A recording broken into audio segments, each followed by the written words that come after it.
میں نے ملز کے بنگلے سے کچھ فاصلے پر کار چھوڑ دی اور پیدل بنگلے کی طرف چلا۔ اس وقت 10:20 ہوئے تھے۔ میں دل میں سوچ رہا تھا کہ اس وقت میرا یہاں کوئی کام نہیں تھا۔ بہتر ہوتا کہ میں تھیلر کی تلاش پر توجہ دیتا، یا اس سے بھی زیادہ اچھا یہ ہوتا کہ اس وقت آرام سے بستر پر لیٹا ہوتا، تاکہ رات بھر آرام کر کے کل صبح کی ہنگامہ آرائی کے لیے تر و تازہ ہو جاتا۔ میں بنگلے کے 7 فٹ اونچے گیٹ کے سامنے رکا، ادھر ادھر دیکھا۔ تیکی چاندنی میں ہر طرف کا منظر سنسان تھا۔ میں نے گیٹ کا ہک کھولا اور اندر جھانکا۔ میرے سامنے ایک 1.5 منزلہ عمارت تھی۔ اندر روشنی ہو رہی تھی، جس کا مطلب تھا کہ ملز گھر میں موجود ہے۔ میں آگے بڑھا، ایک کھلی کھڑکی سے اندر دیکھا۔ ملز آرام چیئر پر بیٹھا سگریٹ پی رہا تھا، دوسرے ہاتھ میں وسکی کا گلاس تھا۔ وہ کوئی رسالہ پڑھ رہا تھا۔ میں نے سوچا کہ وہ سو جائے تو تلاشی لینا زیادہ آسان ہوگا، چنانچہ میں نے ایک قریبی درخت پر چڑھ کر خود کو اس کے پتوں کی آڑ میں چھپا لیا اور انتظار کرنے لگا۔ میں اس طرح بیٹھا تھا کہ مجھے ملز تو نظر آتا رہے مگر وہ مجھے نہ دیکھ سکے۔ تقریباً 20 منٹ بعد اس نے رسالہ ایک طرف رکھ دیا اور کھڑا ہو گیا۔ میں نے سوچا شاید اب یہ سونے جائے، مگر وہ خالی گلاس میں کچھ وسکی انڈیل کر دوبارہ کرسی پر بیٹھ گیا۔ پھر وہ جیسے کان لگا کر کچھ سننے لگا۔ میں نے بھی کوشش کی۔ باہر ایک کار کے رکنے کی آواز سنائی دی۔ پھر میں نے گیٹ کھلنے اور کسی کے قدموں کی آواز سنی۔ چند لمحوں بعد میں نے ایک عورت کو آتے دیکھا۔ کمرے میں ملز اپنی کرسی سے کھڑا ہو گیا تھا۔ عورت تیز قدموں سے چلتی ہوئی برآمدے میں آئی اور پھر کمرے میں داخل ہو گئی۔ جیسے ہی وہ اندر گئی، میں نے جیب سے رومال نکال کر چہرے کا پسینہ خشک کیا۔ میری تھکن غائب ہو چکی تھی، سر کا درد بھی محسوس نہیں ہو رہا تھا۔ میں اندر ہی اندر بہت خوش تھا اور خود کو مبارکباد دے رہا تھا کہ میں نے اپنے دل کی آواز پر توجہ دی اور ملز کے بنگلے پر چلا آیا، کیونکہ یہ عورت کوئی اور نہیں، نتالی کریف تھی۔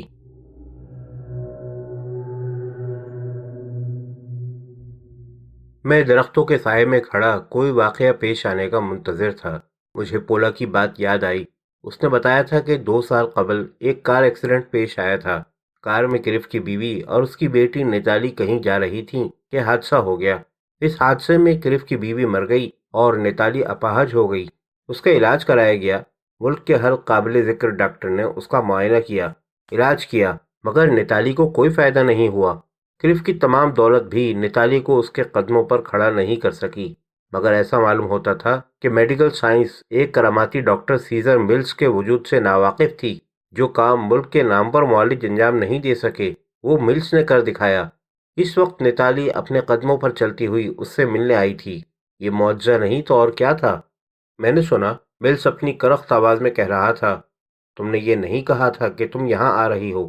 مجھے تمہارے آنے کی توقع نہیں تھی۔ آنے سے پہلے فون کیوں نہیں کیا؟ کیا میں تمہیں ڈسٹرب کر رہی ہوں؟ میں نے دبے پاؤں آگے بڑھ کر کھڑکی سے جھانکا۔ نتالی صوفے پر بیٹھی تھی اور ملز دروازہ بند کر رہا تھا۔ میں اس طرح تمہارا آنا پسند نہیں کرتا، اس نے جواب دیا۔ اس وقت میرے ساتھ کوئی ملاقاتی ہو سکتا تھا۔ میں نہیں سمجھتی تھی کہ مجھے اپنے ہی گھر آنے کے لیے تمہاری اجازت لینے کی ضرورت ہے، نتالی نے کہا۔ آئندہ خیال رکھوں گی۔ ملز واپس اپنی آرام کرسی پر بیٹھ گیا، مگر شاید اسے نتالی کی یہ بات پسند نہیں آئی تھی۔ کیا تم مجھے ڈرنک کے لیے بھی نہیں پوچھو گے؟ نتالی نے کہا۔ یہ تمہارا گھر ہے، تمہاری شراب ہے، جو چاہو پی لو، ملز نے دوسری طرف دیکھتے ہوئے کہا۔ نتالی اٹھی، میز سے وسکی کی بوتل اٹھا کر گلاس میں انڈیلی، برف ڈالی۔ کیا بات ہے ملز، تم اتنے چپ چپ کیوں ہو؟ تمہارے خیال میں یہ سلسلہ کب تک چلتا رہے گا؟ ملز بولا۔ کیسا سلسلہ؟ تم خوب جانتی ہو، ملز نے جواب دیا۔ میں کب تک گیٹ پر کھڑا آنے جانے والوں کو سلام کرتا رہوں گا؟ کب تک فرینکلن کی نظروں سے چھپ کر، یہ جانتے ہوئے کہ وہ سب کچھ جانتا ہے، تمہارے بیڈ روم میں جاتا رہوں گا؟ لیکن ہم اس کے علاوہ اور کیا کر سکتے ہیں؟ ہم شادی کر سکتے ہیں، ملز نے غصے سے کہا۔ تم کریف کو حقیقت بتا سکتی ہو۔ شاید تم سمجھتی ہو کہ اسے تمہاری پرواہ ہے۔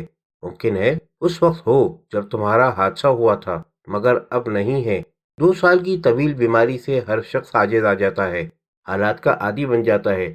اگر تم یہ سمجھتی ہو کہ کریف کو اب بھی تمہاری فکر ہے تو تم اپنے آپ کو فریب دیتی ہو، کیونکہ اسے تمہاری بالکل فکر نہیں ہے۔ ہاں ہے، اسے اب بھی میری پرواہ ہے۔ میں کہہ رہا ہوں کہ نہیں ہے۔ وہ دونوں غصے میں ہونے کے باوجود دبے لہجے میں بات کر رہے تھے۔ جیسے وہ جانتے ہوں کہ اگر خود پر کنٹرول رکھیں گے تو حالات کنٹرول میں رہیں گے، جبکہ دوسری صورت میں دونوں کو کچھ نہ کچھ نقصان اٹھانا پڑے گا۔ اور میں اس کی وجہ بھی بتاتا ہوں۔ ملز نے اپنی بات جاری رکھی۔ ذرا اس رویے کو دیکھو جس سے وہ تمہارے ساتھ پیش آتا ہے۔ وہ تمہیں کتنی بار دیکھنے آتا ہے؟ دن میں 2 مرتبہ؟ ملز کہتے کہتے رک گیا۔ نیتالی نے ناگواری سے منہ پھیر لیا تھا۔ میں جانتا ہوں تم کیا سوچ رہی ہو۔ کیا سوچ رہی ہوں؟ تم سمجھتی ہو کہ وہ تمہارے پاس زیادہ اس لیے نہیں آتا کہ اسے تمہیں دیکھ کر دکھ ہوتا ہے۔ نہ جانے کیسے تمہیں یہ عجیب خیال ہو گیا ہے کہ اس کا ضمیر ملامت کرتا ہے جب بھی وہ تمہارے کمرے میں آتا ہے اور تمہیں کرسی میں بیٹھے یا بستر پر لیٹے دیکھتا ہے، اور جب بھی افسردہ اور غمگین چہرے پر نظر ڈالتا ہے تو اس کا دل تڑپ اٹھتا ہے۔ یہی بات ہے نا بیبی؟ ہاں، یہی بات ہے۔ میں جانتی ہوں کہ اس کے دل میں شدید اذیت ہوتی ہے۔ وہ مجھے اس حالت میں دیکھ کر برداشت نہیں کر سکتا، اور میں خوش ہوں۔ سن رہے ہو؟ میں خوش ہوں۔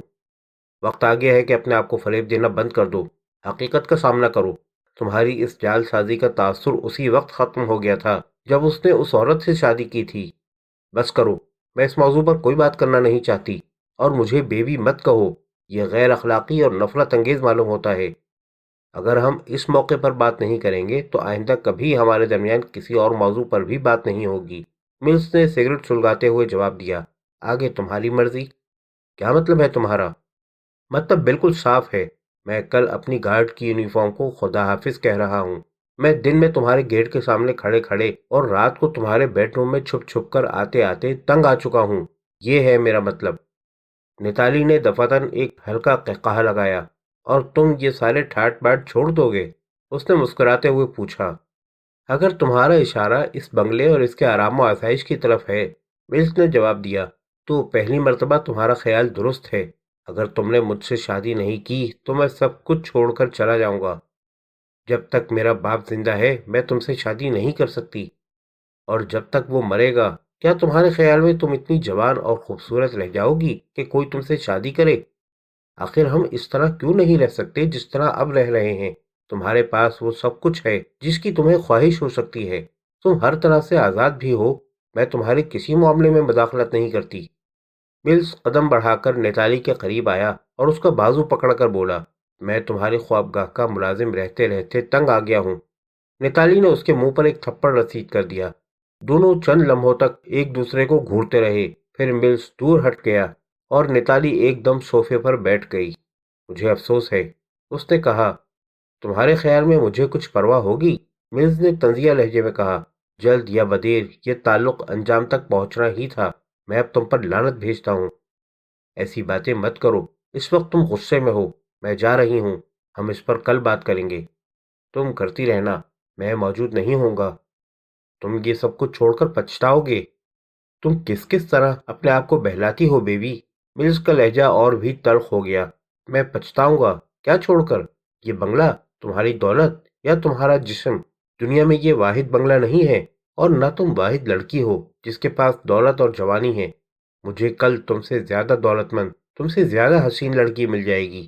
اس شہر میں ایسی لڑکیوں کی کمی نہیں ہے۔ تم نہ پہلی ہو نہ آخری۔ اگر تمہیں میری ضرورت ہے تو مجھ سے شادی کر لو تاکہ میں تمہاری دولت حاصل کر سکوں۔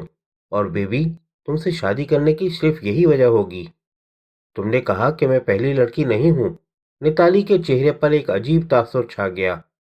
ہاں، اور آخری بھی نہیں ہوگی۔ ہو سکتا ہے کہ میں آخری ہوں، نیتالی آہستہ سے بولی۔ اس خیال میں مت رہنا بیوی۔ ملز نے گلاس میں وسکی انڈیلی اور ایک ہی سانس میں چڑھا گیا۔ میں اب سونے جا رہا ہوں، تم بھی اپنے گھر واپس جاؤ۔ اور کل؟ نیتالی نے اسی کیفیت میں پوچھا۔ کل میں یہاں سے چلا جاؤں گا، ملز نے جواب دیا۔ نیتالی آہستہ آہستہ اٹھی۔ تم سچ مچ جا رہے ہو؟ کیا ہو گیا ہے تمہیں؟ کیا میری بات تمہارے بھیجے میں نہیں اتری؟ میں تم سے اکتا گیا ہوں، تمہیں چھوڑ کر جا رہا ہوں، اب سمجھی؟ نیتالی بے حس و حرکت کھڑی ملز کو گھور رہی تھی۔ کیا تم نے انیتا سے بھی یہی باتیں کہی تھیں؟ اس نے پوچھا۔ ملز نے چونک کر اس کی طرف دیکھا، پھر ہنس پڑا۔ تو تم اس کے بارے میں بھی جانتی ہو؟ ہاں، وہ زیادہ دن تک نہیں رہی، ویسے بھی وہ کوئی خاص نہیں تھی۔ ملز دوسری طرف گھوم گیا۔ تم فرینکلن کو ایک موقع کیوں نہیں دیتی؟ وہ کچھ بوڑھا ضرور ہے، مگر میں شرط لگاتا ہوں تجربے کار بھی ہوگا۔ جیسے ہی ملز دوسری طرف گھوما، نتالی نے آہستہ سے اپنا بیگ کھول کر اندر سے اشاریہ 25 کا ریوالور نکال لیا۔ اس نے اس کا سیفٹی کیچ ہٹایا تو اس کی آواز سن کر ملز پلٹا اور نتالی نے اسے ریوالور کی زد پر لے لیا۔ تم کہیں نہیں جا رہے ہو ملز، وہ آہستہ سے بولی۔ ملز کے چہرے سے اس کی خود اعتماد مسکراہٹ برسات کی دھوپ کی طرح غائب ہو گئی۔ وہ اس طرح کھڑا رہ گیا کہ سانس بھی بمشکل لے رہا تھا۔ اس کی آنکھیں پھیل گئی تھیں۔ ریوالور رکھ لو، کہیں کوئی حادثہ نہ ہو جائے، وہ بولا۔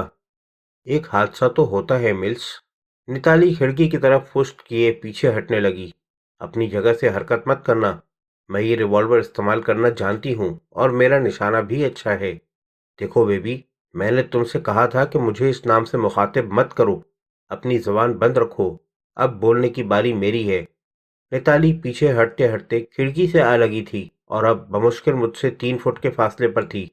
میں بھی جانتی تھی کہ جلد یا بدیر اس بات کو ختم ہونا ہے اور دیر سے ہی صحیح مجھے ریوالور نکالنا پڑے گا۔ تم ایسے آدمی نہیں ہو جو کسی معاہدے کی پابندی کر سکے، لیکن تم خوبصورت ہو، طاقتور ہو اور کبھی کبھی تسکین بھی دے سکتے ہو۔ کبھی کبھی، ہمیشہ نہیں۔ گاہے گاہے تمہاری خود غرضی تم پر غالب آ جاتی ہے اور یہ مت سمجھنا کہ تم مجھے بیوقوف بنانے میں کامیاب ہو گئے تھے۔ میں انیتا کے بارے میں جانتی ہوں، میں نے تم دونوں کو ایک ساتھ دیکھا تھا۔ تم شیطان ہو، ایک خوبصورت شیطان۔ میں چاہتی تھی کہ میرا اور تمہارا تعلق چلتا رہے، مگر مجھے یہ بھی اندازہ تھا کہ جلد یا بدیر تم مجھ سے اکتا جاؤ گے اور کسی اور کو تلاش کر لو گے، اور میں یہ بھی جانتی تھی کہ تم اسے میرے بارے میں ضرور بتاؤ گے، کیونکہ تم اپنی کامیابیوں کے قصے سنانے سے باز نہیں رہ سکتے۔ تم نے مجھے بھی دوسری لڑکیوں کے بارے میں بتایا تھا۔ تمہارے خیال میں مجھے دوسری لڑکیوں کا ذکر سننا اچھا لگتا ہے، یہ جانتے ہوئے کہ تم کسی دن کسی اور لڑکی کو اسی طرح میرے متعلق بتاؤ گے، مگر اب تم ایسا نہیں کر سکو گے۔ اب کسی لڑکی کو کسی اور لڑکی کے بارے میں کچھ نہیں بتا سکو گے۔ تم پاگل ہو گئی ہو، ملز کی آواز میں خوف تھا۔ نہیں، میں پاگل نہیں ہوں، نتالی چلائی۔ البتہ تمہیں یہاں سے صحیح سلامت نکل جانے دوں تو ضرور پاگل ٹھہروں گی، مگر ایسا ہوگا نہیں۔ پولیس کو صبح تمہاری لاش ملے گی، وہ سمجھ جائیں گے کہ یہ کسی عورت کا کام ہے، مگر کس عورت کا یہ معلوم نہیں کر سکیں گے، کیونکہ تمہاری زندگی میں بے شمار عورتیں آتی جاتی رہی ہیں، جن میں سے ہر ایک نے تمہیں کبھی نہ کبھی شوٹ کرنے کے بارے میں ضرور سوچا ہوگا۔ مجھے امید نہیں کہ پولیس مجھ پر شبہ بھی کرے گی۔ اس شہر میں ہر فرد جانتا ہے کہ میں چل نہیں سکتی، پھر میں کس طرح یہاں آ کر تمہیں گولی مار سکتی تھی؟ پولیس نے اگر ڈاکٹر میک کنڈلی سے پوچھا تب بھی کوئی فائدہ نہیں ہوگا۔ ڈاکٹر یہ اعتراف گوارا نہیں کر سکتا کہ میں مہینوں سے اسے بیوقوف بنا رہی تھی، اور پھر وفادار فرینکلن ہے، وہ جانتا ہے کہ میں تم سے ملنے یہاں آئی ہوں۔ تمہیں ہلاک کیے جانے کی خبر سے وہ خوش ہوگا، کیونکہ وہ تم سے نفرت کرتا ہے اور وہ میرے خلاف زبان نہیں کھولے گا۔ بے وقوف عورت، ریوالور رکھ دو۔ ملز کا چہرہ سفید پڑ گیا تھا۔ خدا حافظ ملز۔ نتالی کے ریوالور کی نال ملز کے سر کی طرف اٹھی۔ جہاں تم جا رہے ہو وہاں بالکل تنہا ہوگے، اور تنہائی ایسی چیز ہے جس کا تم ابھی تک مطلب بھی نہیں جانتے، مگر جان جاؤ گے۔ آدمی مرنے کے بعد تنہا ہو جاتا ہے۔ خدا کے لیے مجھے مت مارو، ملز چیخ اٹھا۔ اسے یقین ہو گیا تھا کہ اب وہ نہیں بچے گا۔ میں نے پوری قوت سے نتالی کی کلائی پر گھونسا مارا، گولی چلی اور ساتھ ہی ریوالور بھی اس کے ہاتھ سے چھوٹ گیا۔ وہ تیزی سے پلٹی اور مجھ پر حملہ کر دیا۔ میں نے اس کے ہاتھوں کو اپنے چہرے اور گردن پر محسوس کیا اور اسے پکڑنا چاہا، مگر وہ جھکائی دے کر نکل بھاگی اور دروازے سے نکل کر باہر باغ میں بھاگتی چلی گئی۔ میں نے اسے جانے دیا۔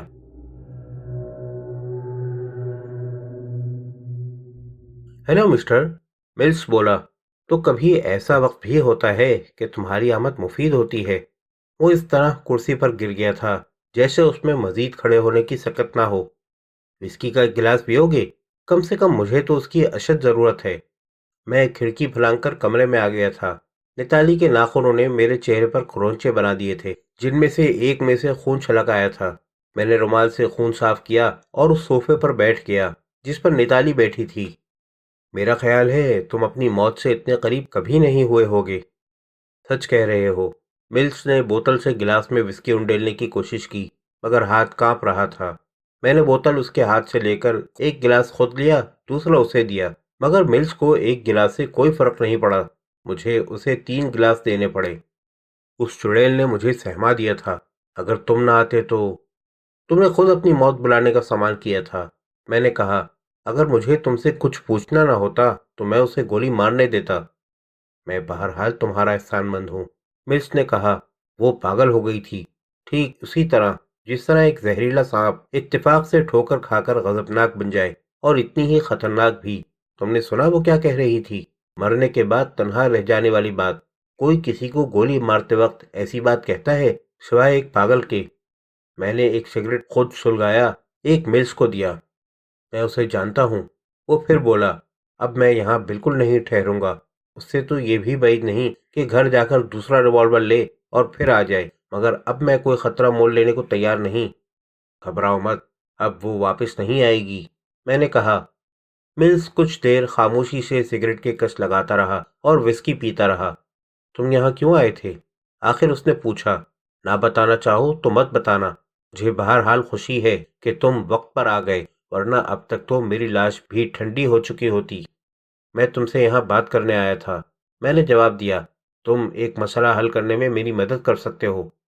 تم نے جو کچھ میرے لیے کیا ہے دوست، ملز نے سنجیدگی سے کہا، اس کے بعد میں تمہارے لیے کچھ بھی کر سکتا ہوں۔ میں اس سلوک پر بھی شرمندہ ہوں جو اس دن میں نے تمہارے ساتھ کیا تھا۔ اب وہ بات ختم کرو، میں نے کہا۔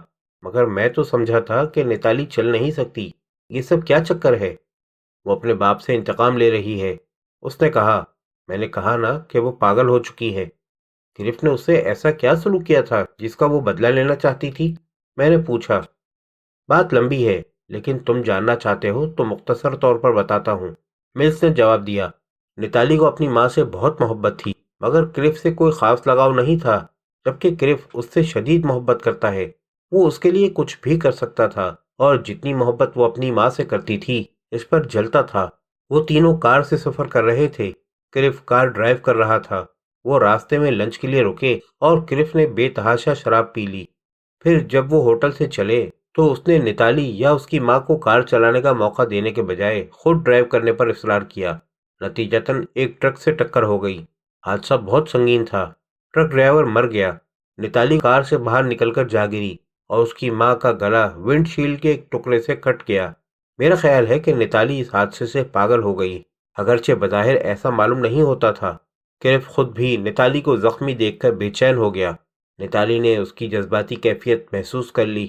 اس کا کہنا تھا کہ اس سے پہلے کرف کو اس سے محبت تھی بھی تو اس کا اظہار اتنا کھل کر کبھی نہیں ہوا تھا جتنا حادثے کے بعد ہوا۔ نتالی کرف کو اپنی ماں کی موت کا ذمہ دار خیال کرتی تھی، اور اس کے دل میں اپنے باپ سے نفرت بڑھتی جا رہی تھی۔ چنانچہ کرف کو سزا دینے کے لیے اس نے ظاہر کیا کہ وہ اپاہج ہو گئی ہے اور بالکل چل پھر نہیں سکتی۔ کرف بے شک اس کو بہت چاہتا تھا، مگر بعد میں وہ اس کی بیماری کا عادی ہو گیا۔ چنانچہ اگر ابتدائی چند ماہ میں اسے اپنی بیٹی کی حالت دیکھ کر واقعی تکلیف ہوتی تھی، تب بھی اب وہ بات باقی نہیں رہی۔ مگر نتالی کو اس تبدیلی کا احساس نہیں ہے۔ وہ اپنے باپ کو دل سے اذیت پہنچانے کے لیے 2 سال سے کرسی کے ساتھ بندھی ہوئی ہے۔ صرف اسی وقت کرسی سے اٹھتی تھی جب کرف کہیں گیا ہوا ہو، یا پھر راتوں کو جب اسے پتا ہوتا تھا کہ کرف اسے دیکھنے نہیں آئے گا۔ تم درمیان میں کیسے آئے؟ میں نے پوچھا۔ انہیں گیٹ کے لیے گارڈ کی ضرورت تھی۔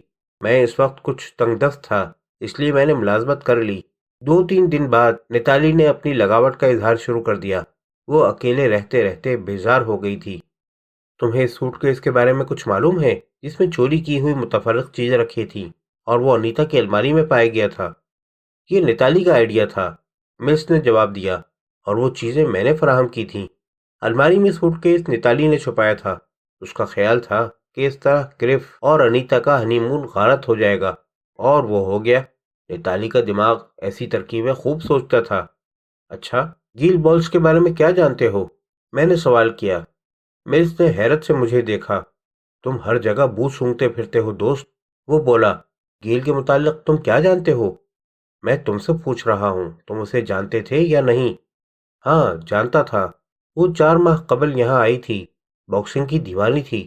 ہماری ملاقات کروگر کے جمنازیم میں ہوئی، تب میں بھی باکسنگ کرتا تھا۔ ہم دونوں ایک دوسرے کو پسند کرنے لگے۔ وہ مجھے مقابلے کرتے دیکھنا چاہتی تھی، مگر جب میں نے باکسنگ چھوڑ دی تو گیل کی دلچسپی بھی مجھ سے ختم ہو گئی۔ وہ بہت سخت کوش لڑکی ہے اور بڑی چالاک ہے۔ ایسی لڑکیوں کو خوش رکھنا بہت مشکل ہوتا ہے۔ کچھ دن بعد میں نے کوشش کرنی چھوڑ دی۔ جہاں تک مجھے معلوم ہے وہ پوکر کھیل کر گزر اوقات کرتی تھی، پتے لگانے میں بڑا تجربہ اور مہارت رکھتی تھی۔ مجھے نہیں معلوم اب وہ کہاں ہے۔ کیا گیل نے کبھی ایک آدمی تھیلر کا ذکر کیا تھا؟ میں نے پوچھا۔ یہ کون ہے؟ ملس نے حیرت سے کہا۔ اچھا اسے چھوڑو، یہ بتاؤ کہ 2 دن پہلے تم بریکلے کے بنگلے میں کیا کر رہے تھے؟ میں نے سوال کیا۔ ملس نے چونک کر مجھے دیکھا۔ تم وہاں کیوں گئے تھے؟ کام سے گیا تھا، مگر تمہیں کس چیز کی تلاش تھی؟ یہ بھی نتالی کی حرکت تھی۔ اس نے مجھے وہاں بھیجا تھا کہ کوئی ایسا ثبوت تلاش کروں جس سے کلف کو یقین ہو جائے کہ انیتا اس سے بے وفائی کر رہی ہے، مگر مجھے ایسی کوئی چیز نہیں ملی۔ تمہیں کچھ اندازہ ہے کہ ڈانا کو کیوں قتل کیا گیا تھا؟ نہیں، ملس نے نفی میں سر ہلایا۔ نتالی کا خیال تھا کہ اسے انیتا نے قتل کیا ہے، مگر میں ایسا نہیں سمجھتا۔ انیتا اس قسم کی عورت نہیں ہے۔ اگر تم اپنے سوالات کر چکے ہو دوست، تو میں سمجھتا ہوں کہ اب مجھے چلنا چاہیے۔ میں اس شہر سے نکل جانا چاہتا ہوں۔ مجھے تب تک اطمینان نہیں ہوگا جب تک میرے اور نتالی کے درمیان طویل فاصلہ حائل نہ ہو جائے۔ ہاں، مجھے تم سے اب اور کوئی بات نہیں پوچھنی ہے، میں نے اٹھتے ہوئے کہا۔